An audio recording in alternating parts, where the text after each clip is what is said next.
जय गुरुदेव। संक्षिप्त शिव महापुराण अध्याय 18 भाग 2। बुद्धि प्रकृति का कार्य है, उसका वश में होना साष्टी मुक्ति कहा गया है। पुनः भगवान का महान अनुग्रह प्राप्त होने पर प्रकृति वश में हो जाएगी। उस समय भगवान शिव का मानसिक ऐश्वर्य बिना यत्न के ही प्राप्त हो जाएगा।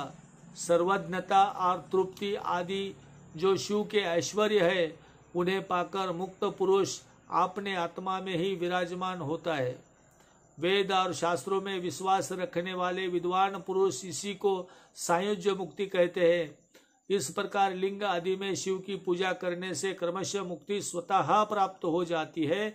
इसीलिए शिव का प्रसाद प्राप्त होने के लिए तत्संबंधी क्रिया आदि के द्वारा उन्हीं का पूजन करना चाहिए। शिव क्रिया, शिव तप, शिव मंत्र जप, शिव ज्ञान और शिव ध्यान के लिए सदा उत्तरोत्तर अभ्यास बढ़ाना चाहिए। प्रतिदिन प्राप्त काल से रात को सोते समय तक और जन्म काल से लेकर मृत्यु पर्यंत सारा समय भगवान शिव के चरणों में ही बिताना चाहिए। संयोजादादि मंत्रों तथा नाना प्रकार के पुष्पों से जो शिव की पूजा करता है, वह शिव को ही प्राप्त होगा। तब ऋषि बोले, उत्तम व्रत का पालन करने वाले सूत जी, लिंग आदि में शिव जी की पूजा का क्या विधान है, यह हमें बताइए। सूत जी ने कहा, द्विजो, मैं लिंगों के कर्म का यथावत वर्णन करता रहता हूं, तुम सब लोग सुनो। वह प्रणव ही समस्त अभिष्ट वस्तुओं को देने वाला प्रथम लिंग है।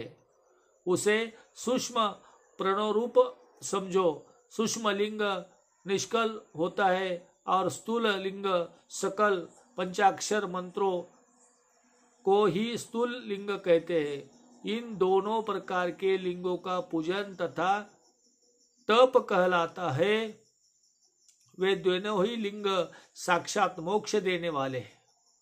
पुरुष लिंग और प्रकृति लिंग के रूप में बहुत से लिंग है, उन्हें भगवान शिव ही विस्तार पूर्वक बता सकते हैं।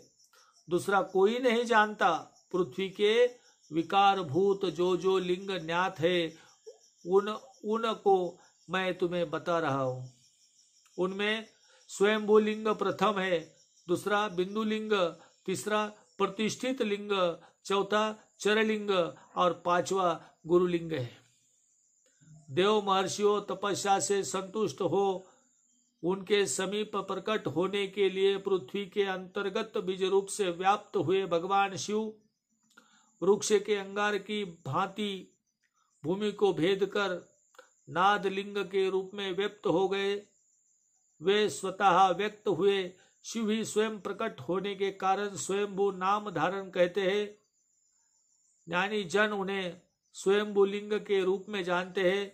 उस स्वयंभू लिंग की पूजन से उपासक ज्ञान स्वयं ही बढ़ जाता है। सोने चांदी आदि के पत्र पर, भूमि पर अथवा वेदी पर अपने हाथ से लिखित जो शुद्ध प्रणव मंत्र रूप लिंग है, उसे तथा मंत्र लिंग का आलेखन करके उसमें भगवान शिव की प्रतिष्ठा और आवाहन करे। ऐसा बिंदुनादमय लिंग स्थावर और जंगम होने की प्रकार का होता है। इसमें शिव का दर्शन भावनामय ही है, ऐसा निसंदेह कहा जा सकता है। इसको जहाँ भगवान शंकर के प्रकट होने का विश्वास हो, उसके लिए वही प्रकट होकर वे अभिष्ट फल प्रदान करता है। आपने हाथ से लिखे हुए यंत्र में अथवा आकृति, मित्र, स्थावर आदि में भगवान शिव का आवाहन करके 16 उपचारों से उनकी पूजा करे।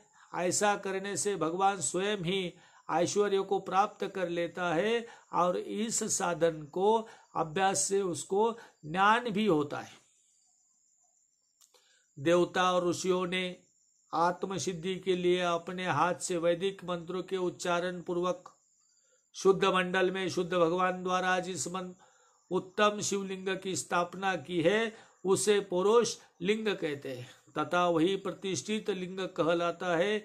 उस लिंग की पूजा करने से सदा पौरुष ऐश्वर्य की प्राप्ति हो जाती है। महान ब्राह्मण और महाधनी राजा किसी कारीगर से शिवलिंग का निर्माण कराकर जो मंत्र पूर्वक उसकी स्थापना करते हैं उसके द्वारा स्थापित हुआ लिंग भी प्रतिष्ठित लिंग कहलाता है, किंतु वह आकृति लिंग है। इसीलिए प्राकृत ऐश्वर्य भोग को ही देने वाला होता है। जो शक्तिशाली और नित्य होता है उसे पुरुष कहते हैं तथा जो दुर्बल और अनित्य होता है वह प्राकृत कहलाता है। लिंग नाभि जिह्वा नासाग्र सभाग और शिखा के क्रम से कटी हृदय और मस्तक तीनों स्थानों में जो लिंग की भगवान का की गई है उस आध्यात्मिक लिंग को ही चरण लिंग कहते हैं। पर्वत को पुरुष लिंग बताया गया है और भूतल को विद्वान पुरुष प्राकृतिक लिंग मानते हैं। वृक्ष आदि को पुरुष लिंग जानना चाहिए और गुल्म आदि को प्राकृतिक लिंग जानना चाहिए। साठी नामक धान्य को प्राकृतिक लिंग समझना चाहिए और शाली अगयनी एवं गेहूं को पुरुष लिंग, अनिमा आदि आठों सिद्धियों को देने वाला जो ऐश्वर्य है उसे पुरुष ऐश्वर्य जानना चाहिए। सुंदर स्त्री तथा धन आदि विषय को आस्तिक पुरुष प्रकृति को ऐश्वर्य कहते हैं। चरण लिंग में सबसे प्रथम रसलिंग का वर्णन किया जाता है। इसलिए ब्राह्मणों को उनकी सारी अभिष्ट वस्तुओं को देने वाले हैं। शुभ कारक बाण लिंग क्षत्रियों को महान राज्य की प्राप्ति करने वाला है और सुवर्ण लिंग